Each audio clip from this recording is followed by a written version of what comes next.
How's it going, everybody? I'm Dr. John Clayton, your Layton chiropractor here in Utah at Supra Chiropractic. In today's video, we're going to be going over what I like to call phantom knee pain, or pain that's around the knee or kind of feels like it's around the knee, but it's not coming from the knee itself. And so we're going to break it down. We're going to kind of go over how we adjust it, but I also really want to take some time to show you what it is and how we got to the diagnosing of this issue to really help not only the patient know where the pain's coming from, but me as the doctor and chiropractor who's treating this issue, so I can give them the relief that they need. So hope you guys enjoy the video, and we'll catch you at the end. So in the end, like we talked about, is you've got the three different hamstring muscles. So you have semimembranosus, semitendinosus, and then biceps femoris. With the membranosus, if I just say, okay, it's going to be most inside of the hamstring group, we want to bend your leg. It's like, okay, if it's just going straight on, does that turn on that muscle, or does it flex it the most? It flexes it, but it's not isolating it, right? So if I bring it more here, no, bring it more here, here, okay? So I would just say, you know, if we flex this one, and it's, like I said, it's not the biggest hamstring muscle, so you shouldn't feel like it blowing out, right, or going crazy, but do you feel that when I push in there? There. Okay, so it's very minor, so most people don't really feel their hamstrings flexing as much. They're used to them feeling like, hey, they're tight all the time, so I should feel it when I stretch. So, okay, we're going to take the leg in this position here. We're going internal or towards the midline. So if I bring it out like this, then you're like, I do feel the stretch though, right? Most people don't feel the flex, they feel the stretch. Or if they feel a flex, they go, oh my gosh, it feels like I'm going to get a cramp, right? So that's usually what I tend to find. Then if we say, okay, here's semitendinosus, we're going to bring the heel, just keep it still kind of midline or still towards the middle, and say, okay, here's mostly where semitendinosus is, like I said, tinier muscles, not crazy, right? We go out, I guess you're like, okay, I feel the stretch. So we're just slightly more, slightly more mid hamstring, right? But then we say, okay, here's the biggest one, and you can already feel the density of that one. You're like, okay, there's the big dog right there, okay? So we're gonna do big old biceps femoris, and if I say, okay, we're gonna go leg straight on, okay? Then stretch out like this, but typically, because they all hook in on the same like bone area, right? Which is going to be the ischial tuberosity, like the very bottom of the butt cheek area. They all are going to hook in from here. And so you do have one, you know, corresponding area for all of them. And so you can say, okay, if I go here and here, that's why I always ask people, like, okay, is your hamstring problem going up to like the bottom of your butt? Because if I go into full stretch position, I push down your heel, fully stretch this out here. Now you feel that engage and stretch the tendon right there. You feel that now up in here? A little bit? Okay. So that's typically where I'd say if you want to do a full hamstring stretch, not only feel the stretch here, but feel it all the way to where it starts the muscle group right up in here. Okay? Does that make sense with all the different hamstring muscles here? The outside one is the biggest one and most painful. Yep. And you could even just feel on yourself. If you're laying in this position and you were to slide your leg or slide your hand down the leg, or just like a smooth part of your hand, you can actually usually just feel which group is the strongest, right? So I feel most of the strength through semimembranosus. You can feel that density of the muscle there. Not as much in semitendinosus, but like I said, they'll all kind of branch together towards like the lower end, about halfway down through. So not as much here, okay, but tons more here, right? So that's how we kind of correlate which of the three hamstring muscles are going to be predominantly the issue in a hamstring issue, right? And then because the biceps femoris does tend to go down more into here, right? You're more likely to have more pain down in that region there. But then we talked about Popliteus, which in this position here, see how there is like a little bit of a kind of swelling right back here? But if I go lower, kind of lower than the knee joint here, to isolate and say, okay, we're not going to do biceps femoris tendon, we're going to go down here, okay? Do we get pain here? No. Okay, in the lower part of this knee? No, right? If that was tender to the touch or even hot or like bubbling out there in this lower portion, we can assume Popliteus, or check the foot motion by having it hold out to the side and pulling in like we did, right? then we say, okay, if we go into where the bubble is, like where the hamstrings hook in, and I push on the bubble here, most people are like, it's tender, it hurts, but is that the problem, right? Yeah. It just is tight, needs to be stretched out most likely. So the stretch I'll do for this is we'll bend your knee up like this, your hamstring is partially flexed, then we'll push into the tendon, so we're going to push deep into the tendon here, push deep in like this, woo, right? Yeah, Then we straighten out this, and you go, that sucks. okay, yeah. Okay, but then you can feel, like, see how like it feels like it's at its max stretch, like right here. Yeah. Okay, then you say, hey man, you got like 30 degrees more to go. Okay, so we go here and down like this. You're like, what is going on? Okay, so I think that's where people can say, I don't feel like I can get my leg all the way out there, Yeah. because your body and your brain are connecting that this is the end range of motion for your hamstring. Yeah. Okay. Oh, I see. And in a lot of ways, if you think about, like, if you're working a desk job or something like that, most people's legs are either this, this, or this. Like, no one does work like this, because how are you going to work on a computer with your legs straight? Not going to happen unless you're at a standing desk, right? Yeah. Therefore, more people I'm encouraging to do standing desks Yeah. if they have these kind of problems. Yeah, and Right. I got one because of that. Yep. So in the end, like, we're working there, but just make sure that you're straightening this out or just doing a full range of motion within this grouping. Okay. Okay? Make sense?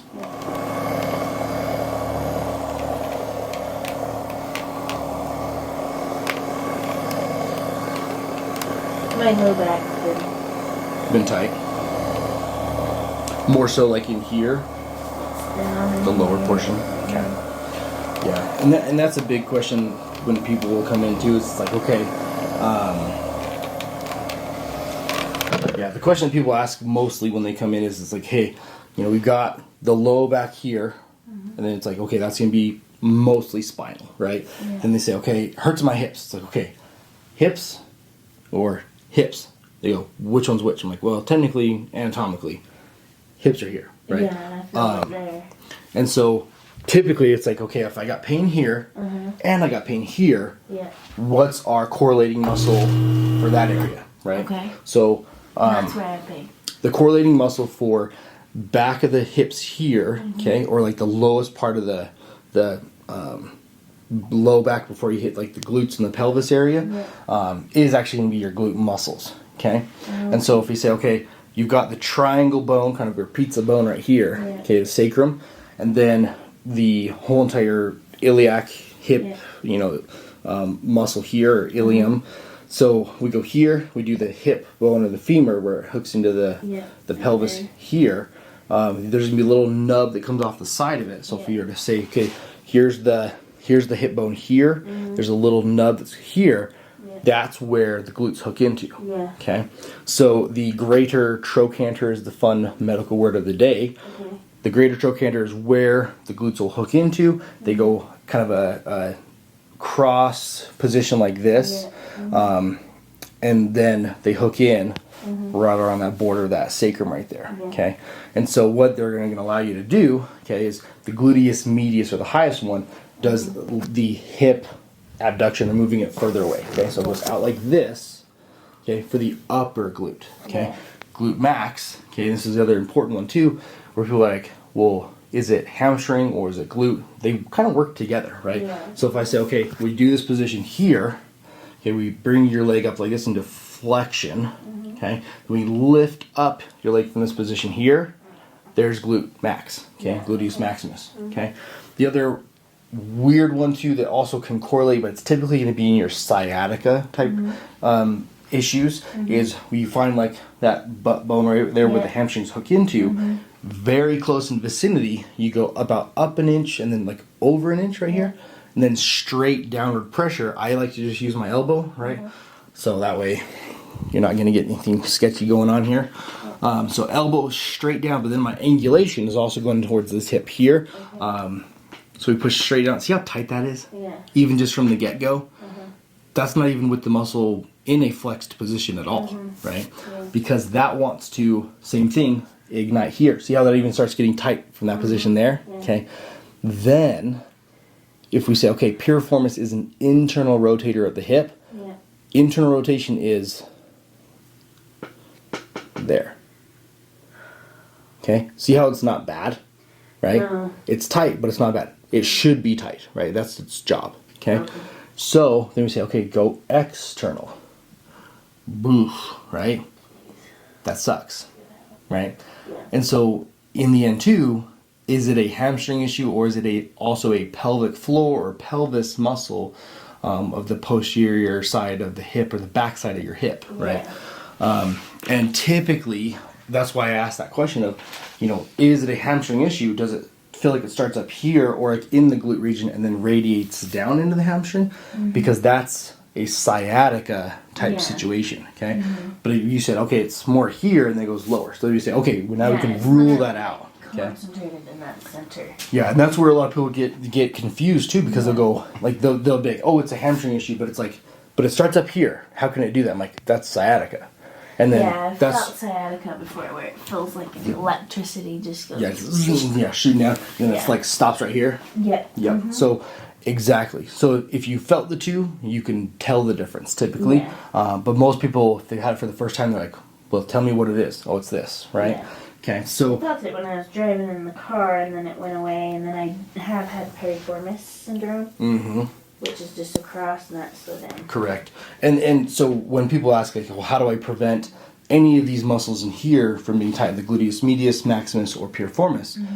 Typically what I'll say is the going in the opposite of what that muscle wants to do, or what its job is. So like we said, gluteus medius wants to go away like this. Gluteus maximus wants to go backwards with your knee, technically, right? And then piriformis wants to do internal rotation, okay? So if we say, let's do a mix of all three that they don't like, okay? Let's just say, let's push on gluteus medius and gluteus maximus.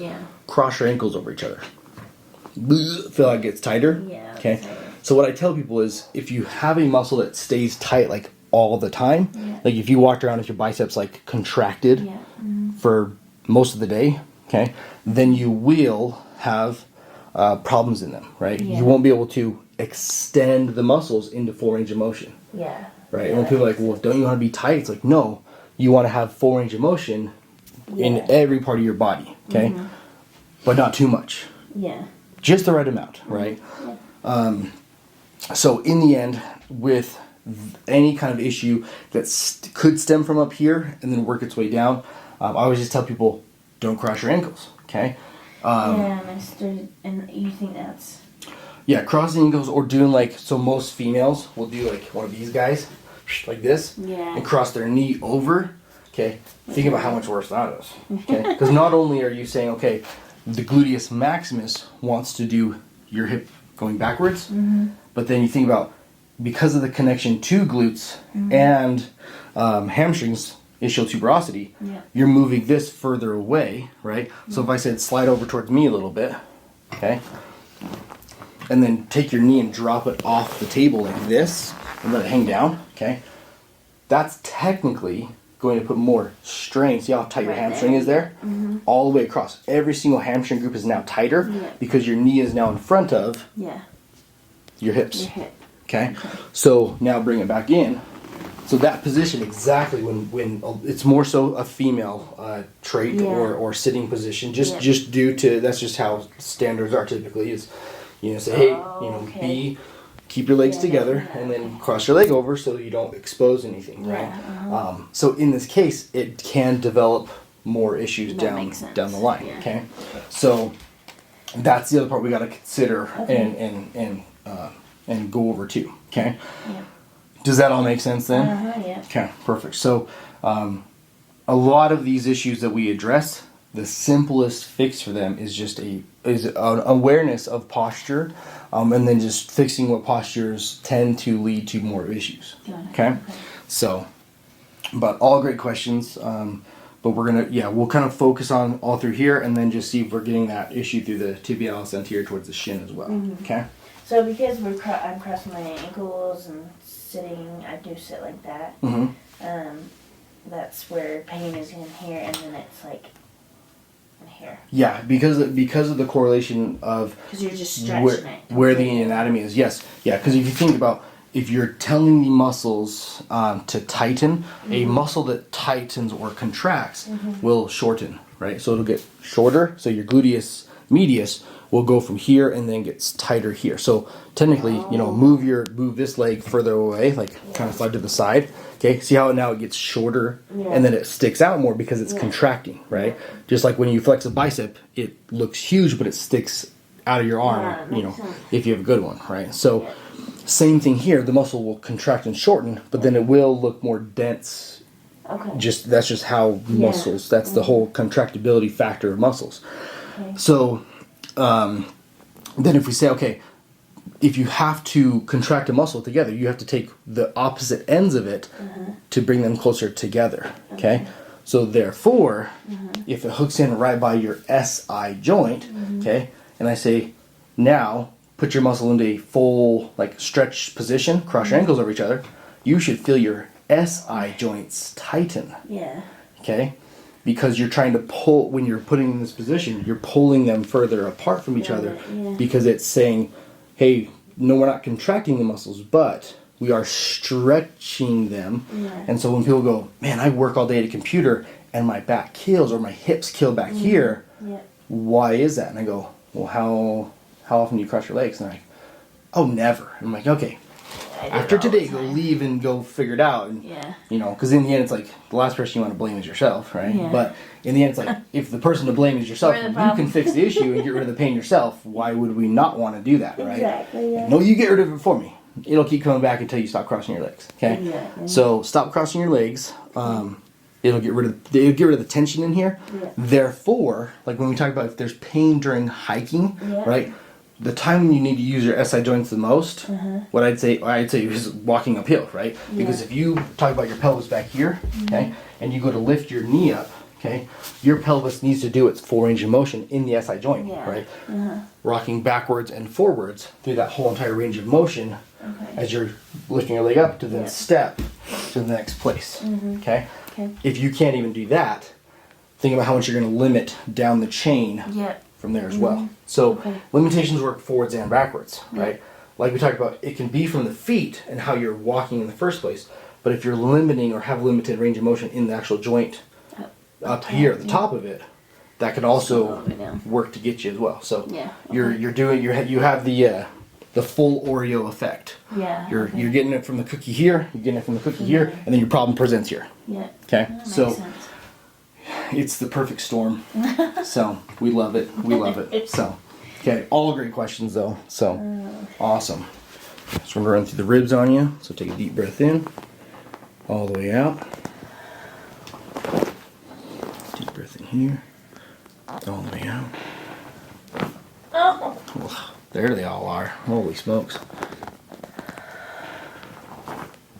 Deep breath in here, all the way out. Deep breath in here, all the way out. You're all getting them right there. Interesting.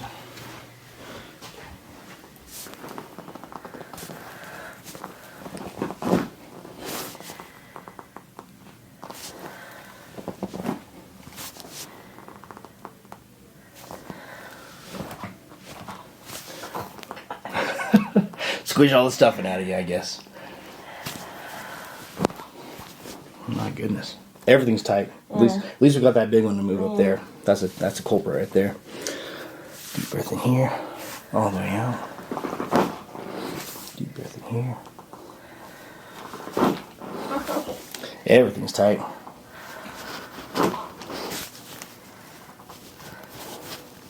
Give me one more breath in, all the way out. Okay. You're just saving them from all up in here, I guess. Something, right? Breath in here, all the way out. Oh gracious, that's so tight. So tight. And one more breath in, all the way out. Little guy there, little one. So then right in front of the shoulders, we're gonna go right in front of your traps. Just kind of dip in like this, okay? Tender on either side. On the right. Okay, definitely tighter on that side. Because that one wouldn't even want to move over here, so we gotta fix it from here in that first rib. Because we're just gonna kind of lift up Let it relax. We're going to move your head over. Okay. Let it just drop in there for me. There it is. It's a stinger, huh? Yeah, that hurts when you went in here. Yeah, did you put pressure on it? Yeah. Oh, yeah. Yeah, I'd say of all of the areas, that one's so sensitive. Yeah. Because people are like, oh, it's my traps. It's like, no, it's actually in front of your traps. Yeah. In that little, like, divot spot right there. That's what it feels. So tender. I'm going to bring it down just a smidge. Okay. Then we lock this guy in here. I'm going to bring that shoulder down a little bit here. We're going to hold here. Deep breath in.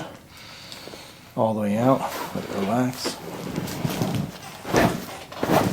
There it goes. Had to double tap that guy. Okay. Good. Bring this arm out over here. Perfect. And then hold there. Deep breath in. All the way out. Push this hip forward here for us. There it goes. Doing anything, you do it all before we did anything, right? Yeah, and then laying your back for me. So when it comes to like knee adjusting, if it's a rotational issue within the actual knee joint between tibia and the femur, so we can check and see, okay, if I push on the femur, okay, there should be equal depths to hit it, right? So if I push in here, see how I can push in and I can hit. And it's kind of, it's a little bit deeper, right? Yeah. I push here on the outside or lateral side. It's like the bone's like right against your skin, right? So it's there and then there. So it's a not big difference, right? But it's enough that it could cause issues and say, okay, your knee just feels unstable as a result. Okay? So when we do this here, we can kind of get the hip at the same time, the hip socket. Want to bend your knee slightly so you don't hyperextend. Okay? And then when I adjust it, I want to go around town and rotate that way to correct that, because it's doing this. So I need to swing it around and go dink like that. Okay, makes sense. They're strong, huge bones, so they're not gonna, doesn't hurt anybody. Okay. Okay, so we're gonna swing it around and then pull down at the same time. Okay, swing it around, just like that. So we got ankle and knee, so triple combo. Okay, okay, and here, and then we're gonna feel here and here, same kind of thing. Okay, and this is the other part too, is when people cross their ankles over each other. See how your knee does that rotation? Yeah. So that's the other factor, is it will have an impact on your knees, not only from a pain perspective, but from an actual rotation perspective, just due to how you have to cross your ankles. Right? All right, let's relax here.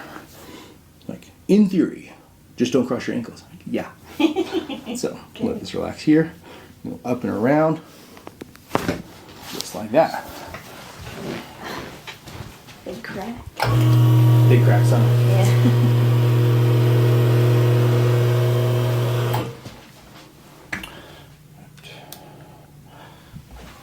Yeah, I need someone really strong to pull on my knees and do all that stuff too.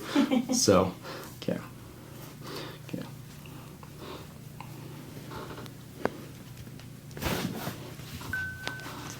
Here, and then with the heel, I'm going to kind of pull this in and be a little bit tender, okay? Okay. Middle of the foot here. That's a tight one. Oh. Okay. Are you good if I do your toes or no? That's fine. I don't think I've ever had the middle of my foot pop. We've done it before. It's just, yeah. So it's a tender one, so. It just doesn't pop super loud usually, so people are like, that's kind of weird, you know? Yeah.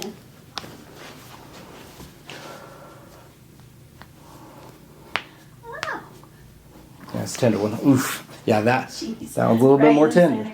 Yep. Yeah. So in the end too, if this bone pops up here, it's due to usually that you're walking on the outside of your feet. So see if I do this, the middle of your feet lifts up higher here, like that. Yeah. Okay. So if you are walking and you're going over your big toe, like we talked about, so you hit your heel, your foot kind of like hugs the ground, compresses like that. Then you walk off with your big toe, you toe off, right? Yeah. You won't have an issue there. Okay? But typically people that have plantar fasciitis symptoms or been diagnosed with that, they have an issue right in here, and that it's called the metatarsal base, right? Yeah. I get ganglion cysts right there. It's a little right up in there. Okay. So I wonder if that's they'll just kind of it's probably I'd say it's most likely going to be correlated with how you I walk. Okay. Yeah, because especially if these lift up right here, Yeah. then you get a lot of tension in there. It's very painful and annoying, right? Okay, perfect.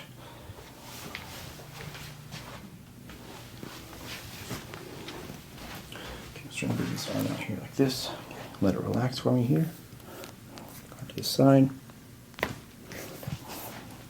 And like this. Okay, bring it here. Got a good thumb there. Yeah. There's the rest of it.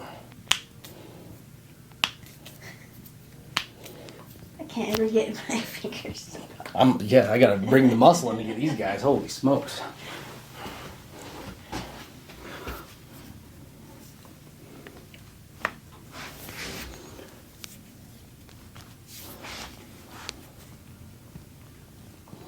Them wrists is tight. Oh my gosh, ow. I felt that out to my wrist. It's because you've been giving all these people some thumbs up when you're driving, right? Right. It's just purely thumbs up when you drive. Never any other Never fingers. the other finger. Never other finger. Never. Ever. Okay. So we're going to kind of check the neck so you can kind of see from the angle here. I want to feel side to side this way, right? If I feel restriction, right? And so when I feel this, I feel like that spot right there feels like doesn't want to go. Yeah. So in the end, the safest way, and the same thing over here, you want to bring the head, and we're just going to kind of walk through. If it doesn't want to go in the first go, we're not going to try it, we're just going to do the pull at the very end. So we're going to go here. So instead of going like all the way from over here to over here, or people are scared of that, you want to just start where you're going to end up with the rotation. Yeah. No point in giving you way too much. We're going to go here, we're going to lift up into here, okay, and I just go boop and push. Okay, deep breath in here again, all the way out. Just tuck this head back a little bit here, and then push. That little pop right there, probably can even hear it on the camera. Just a little tiny pop, right? Yeah. And same thing here, right there. Gonna lift up here, right into that spot. Bring your head to the side, look over here, and then deep breath in, all the way out. Let it relax. We're gonna here push, just like that. Not bad at all, right? No. Okay. I should actually be able to just pull from this angle here. Just gonna bring your head down just slightly. Okay. Take a deep breath in, all the way out, and then lift right up here into the base. Lift it up. Oh. There it is. Jeez. Like my head is on wrong. Seriously, right? Not anymore. All right, so we're gonna kind of work our way down, kind of go through a few different areas. So typically when a patient comes in, they have like a migraine. A lot of people get this sensation kind of at the back of the skull in here. Right where that you're feeling it right there. Yeah. Okay. So you can kind of feel across the area of the skull there. There's gonna be like this little kind of protuberance for the bone right there. And so you want to go right just inside of that here. Okay. Okay. And we're gonna just kind of put our needle right at the base there, because we want to target these muscles that are right in here that are going to be tightening and causing the migraine. So we go in.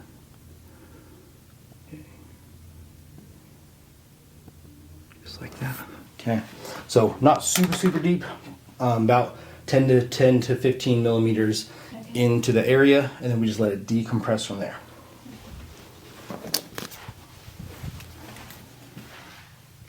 Then for these areas in here, we don't want to use the super long needles for tibialis anterior. We want to just focus on getting a nice kind of shallower depth in there, because it can be a very intense muscle. So we want to do the front of the shin here.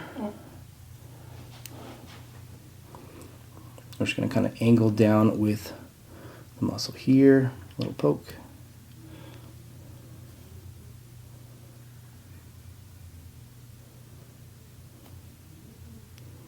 Leave just enough room so we put our electrode on there. Then we're going to go through a little bit lower end of this as well.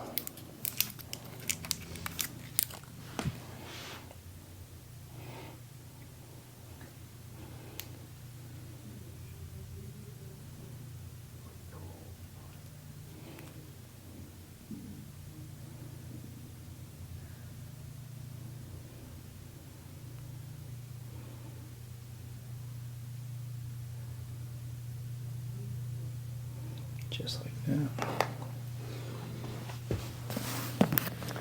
And then up in the knee area here, we're going to have where the biceps femoris muscle is going to hook in. Yeah. So we're going to find that tendon right up in here. So I got tons of shadows going on here. Love it. Love the shadows.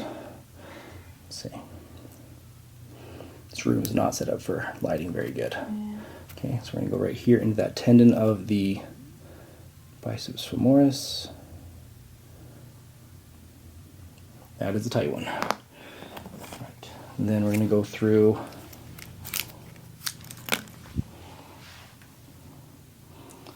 so this outside kind of quad area here, and this one here is such a strong muscle. It's awesome. Okay, here.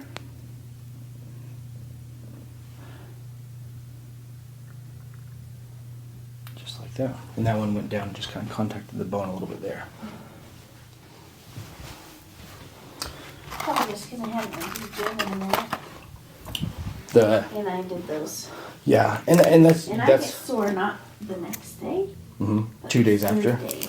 Oh, the third day. The third day is just strange. That is really common with like a bigger muscle group though, is to be that sore like that far afterwards, right? So okay. yeah, so I think the biggest thing is if you like didn't get better from being sore, that would be an issue. Oh, okay. So yeah, it takes a few days to wear off. But... yeah.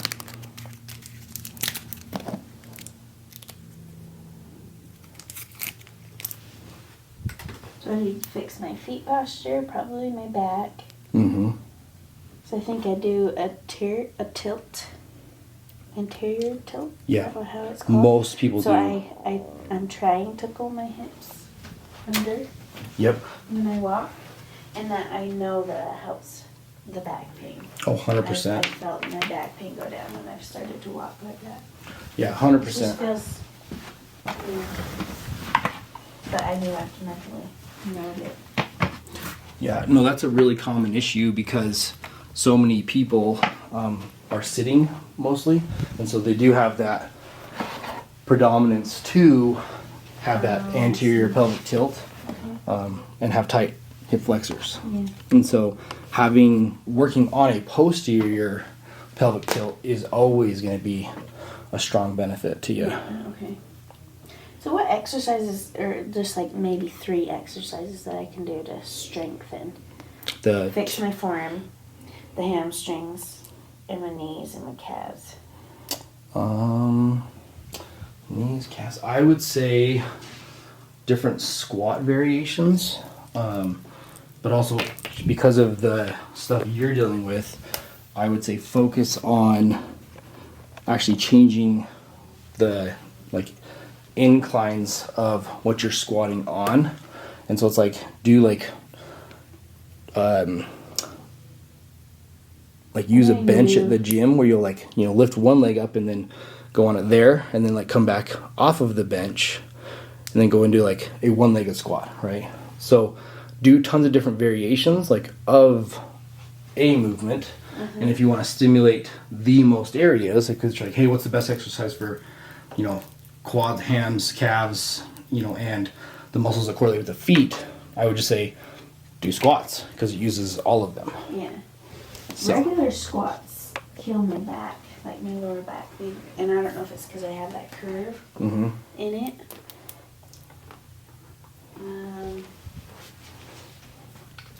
But single leg maybe. Yeah, and I would just say do it with no weight. Oh, okay. So that's where people are like, well, I hurt myself when I put a bar on my back. I'm like, don't put a bar on your back, you know. Don't put a bar in the front either. Like, but just in the end, do exercises and build up the strength, especially if they do hurt you. But don't forgo the movement if it's important, right? Yeah. Alright, so we're just going to show kind of getting this needle out of there. So it's right here, kind of in that hairline. So you can just kind of hold onto it here, pull it straight out. And there's our needle that we just had in that area. Like I said, it wasn't super deep, but we're mainly just trying to target that migraine area that the patient having that issue in yesterday. All right, so once we have done the needling in here, we're gonna turn off our machine. Then we gotta undo all these little positive and negative little electrodes here. So we're gonna undo those. Oops, sorry. And then we're gonna grab all the rest of them here. And for this needling, some of these areas you can go a little bit longer on the needles, but we only used 30 millimeter needles for this. And so they're not super long, but they will definitely do the trick.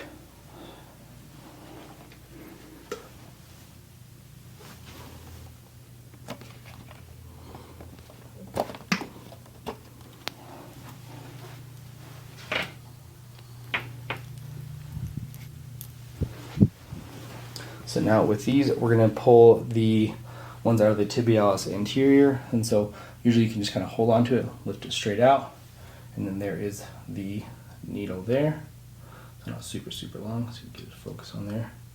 Maybe. Yep, there it is. And then we're just going to do the same thing all through here. Sometimes you'll get a little kind of pin drop of blood in some of these areas, but it's not super common. So now we're going to work down, sorry about the shadow. Now we're going to work down through here. Just get all these out there.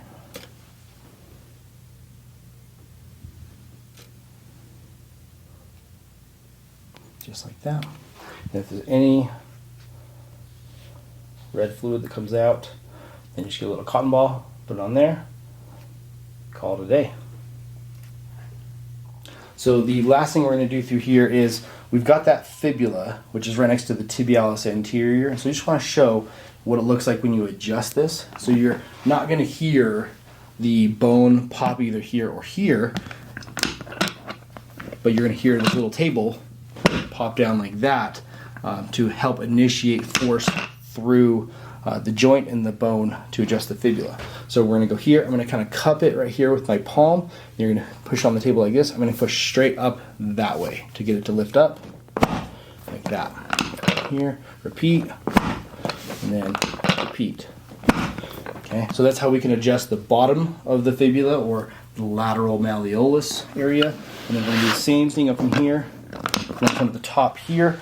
Kind of the articulation of the top of the fibula as it goes into the outside of the knee here is it should track and move up and down. So you can feel a little bit of movement in there when I do that now.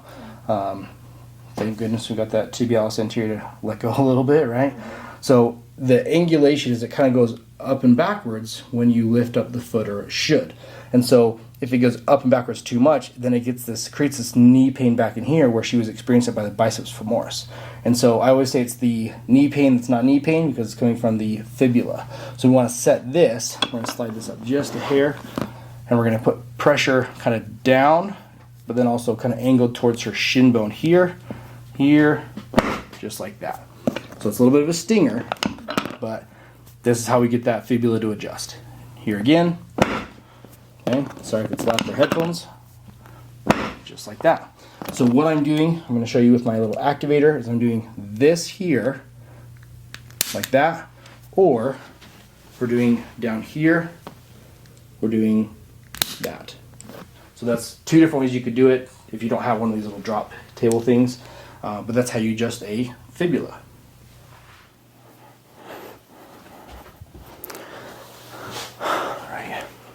Okay, so at this point now, what I want to do is explain a little bit deeper as to what I diagnosed and what we kind of came across with this patient. And so when I first heard from the patient, they had texted me and they said, hey, I'm having pain in like my hamstring area. I'm having pain kind of like around my knee as well. Is it coming from like the Popliteus muscle? And the reason why this was brought up is that they had felt this pain before, and we had said, okay, if it's coming from the knee to the back of the knee, there's a good chance it's the Popliteus. So last time we checked it, there was some issues with the Popliteus, but then I was like, let's double check and make sure that we got the problem corrected. I mean, because we did see improvement. It was months since I last saw this patient. I don't know the exact date, but it's been a minute.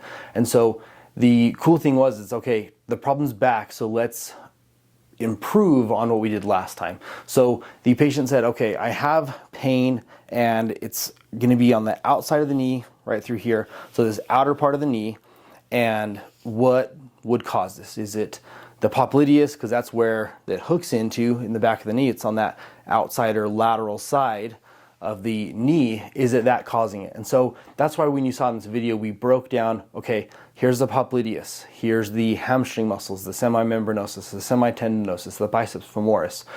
What all do these do? Where do they correlate? And what we ended up coming down to is that they had the pain that kind of originated from this lower leg section in here, right below the knee. And as soon as I touched around the vicinity of that area, they said, that's where I feel the pain. So what's going on with that?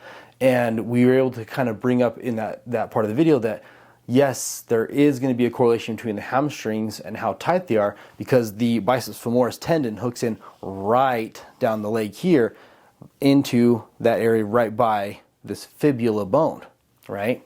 So then the other thing we talked about too is, what is your foot position typically when you're walking? And the comment that the patient had is that, you know, they've been paying a lot more attention. However, they feel like a good portion of their life, you know, previous to 5 years ago, was spent kind of toeing out and having the feet kind of turn out like this.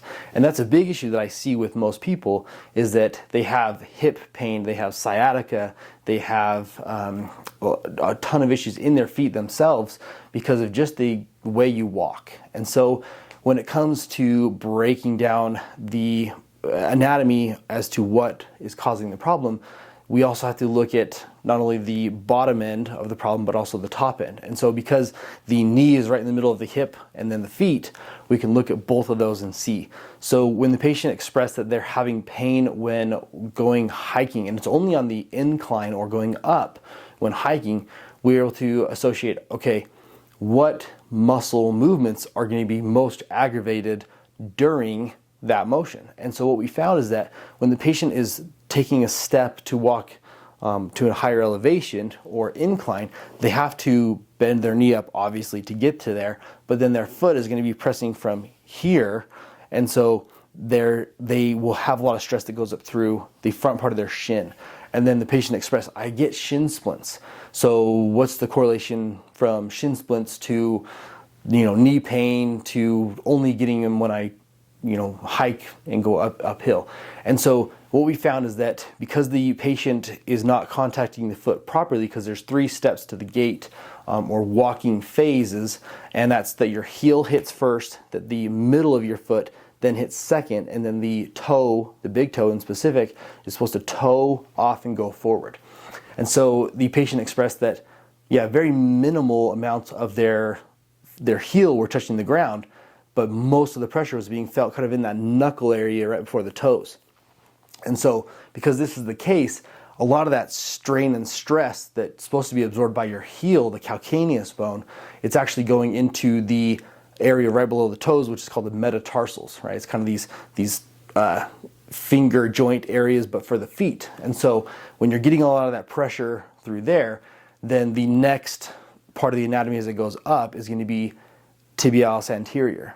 And so with that shin muscle here, not only if their feet are turned out to the side or kind of cocked over, is it going to make it 10 times worse, because tibialis anterior's job is to go up and then outwards, right? So the patient goes up and then outwards, and you're able to see that too in the needling. Their foot was doing a little dance, right? Up and down from the angle they were at, but it was going up and out. So you can literally see how the muscle is activating, or what its primary job is in its contraction. And so what you're able to see then from that is that the foot goes up and out. So if you're toeing out and then walking and then doing an incline, it's 10 times worse than just even having your toes straight in the first place.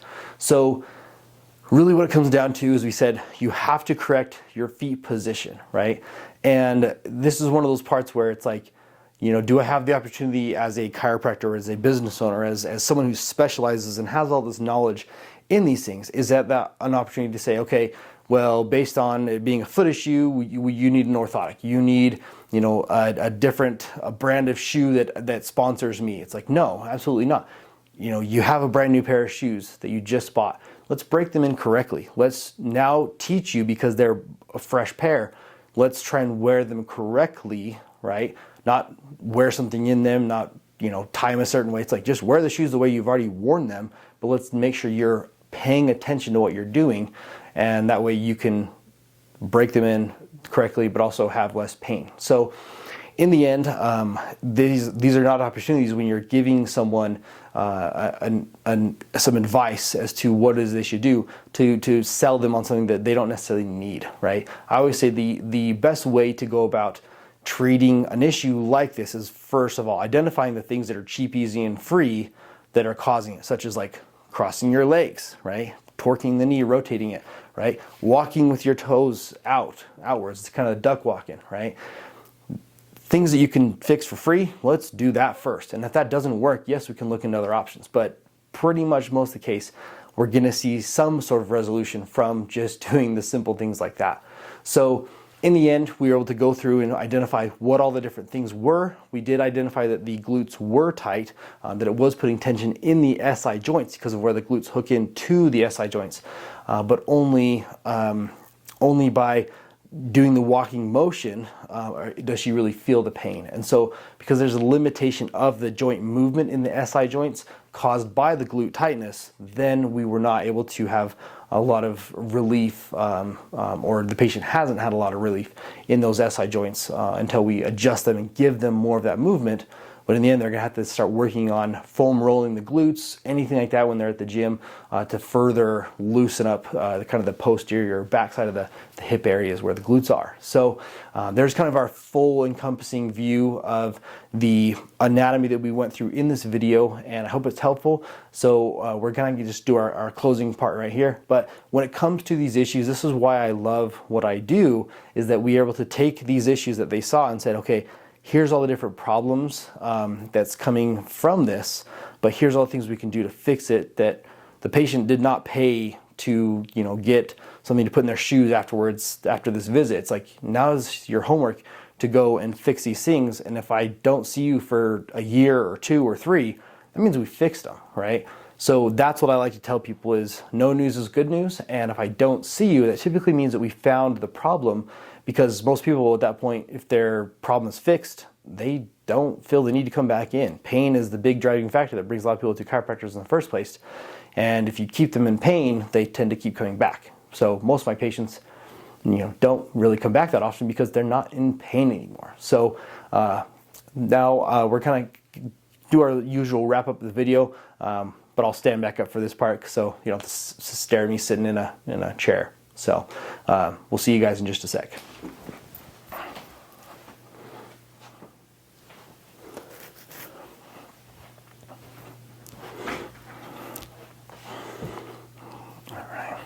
So just in closing, just from everything we talked about, hopefully that explanation was pretty in detail, but also made sense to you. So in the end, if there are issues that you are facing, come in and see me. That's really what it comes down to, so I can show you firsthand. And really the goal with this video, like so many people have seen before in other videos, is that it's a way for you to better diagnose or like self-diagnose what's really going on. And so if you do go to a doctor and you say, hey, I just saw a video and it went over issues that it was, it was a Popliteus issue, or it was not a foot issue, it wasn't plantar fasciitis, it wasn't this, what is the issue? And so hopefully in the end, it's to make us as doctors, or those doctors out there, or even ourselves, more educated to better diagnose these issues. Because if you don't give the right diagnosis, then you don't give the right solution, and you don't get the right solution or result for our patients. And then in the end, there's a lack of credibility in the medical field as a result. And so we don't want to have that nowadays. So in the end, when I look at any of these issues, is I do enjoy the education portion of what I do. And that's really what comes down to, is that when someone comes in and they say, help me understand better about this, right? And a lot of times when they fill out the paperwork, it'll say, what symptoms or diagnoses do you have? And a lot of people come in and they'll say regarding, knowing that I work on feet, or even if they don't know that I work on the feet and adjusting them or helping with any conditions of the feet, a lot of them will say, I've got plantar fasciitis. Similar to this video here, the patient said, I'm feeling plantar fasciitis, but I feel like it's because I'm using my feet more because I'm getting back into exercising again. And yes, in the end, plantar fasciitis is one of those things where I say, okay, you've got plantar fasciitis, but it's caused by what? And they go, what are you talking about? Because plantar fasciitis, to me at least, is not a diagnosis, right? Because it's not telling you what's causing the plantar fasciitis, right? Is it a referral pain from your lower back, right? Let's go all the way up there, right? Is it a referral pain from your low back? Is it a referral pain or an issue in the nerves around your knee that go down between your shin, the tibia, and the fibula? Is it nerve through there, the tibial nerve? Is it something from there? Is it something coming from the actual ankle itself? Is it a displacement or issue in the actual foot or middle foot area? So in the end, it's like we can get to a more clear diagnosis, but a specific diagnosis that's giving you the symptom of, in this case, plantar fasciitis. And that's what we really tried to do in this video here and showcase is that, yes, you can have knee pain, or you can have, whatever you want to call it, right? Lateral, femoral condyle syndrome. You can make up whatever you want to say, right? But in the end, if I just give you a blanket diagnosis or a diagnosis that everyone else has that they found on Google, right, that's not going to fix your problem, right? And so rather than living with a diagnosis or living with something and saying that's the end all be all, just live with your diagnosis and that's great. You get to have a shopping list of diagnoses, but that's not how it should be. So in the end, let's find the root cause of that issue, find the true diagnosis, but even then, let's find the thing that's going to actually fix that diagnosis. And so in the end, that's what it came down to, is we went into all those muscles of the leg, the lower leg, and also the upper leg that correlate to the pain that the patient was having, and we were able to address this issue, and they can go on and live their life now. So hope you guys enjoyed these videos. In the end, I love making them for you to really truly educate you on just how intense and how many things correlate to these problems. And in the end, everyone has certain things, and most things are specific to them. And so that's why I just tell people, come in, because everyone's got a different story. Yes, you may feel the same way as the person in this video, but there's only one way to tell. But hopefully it does still educate you as to what things are in the knee that could go wrong or could be causing you pain, and hopefully get you the resolution that you need. So if you like these videos, please hit the like button. Please subscribe to this channel. And if you guys like these very in-depth, full videos where they go over so much information, then let me know in the comments below. And if you like just the shorter, sweeter ones and you just want all these other ones saved for a different time where they go over the explanations, I'm more than happy to do that too. Because in the end, there is so much information out there, and we're gonna be able to make these videos forever. So again, I'm going to leave you like I've left you in every other video. We're at Supra Chiropractic. We've got your back and everything else. And we'll see you in the next video.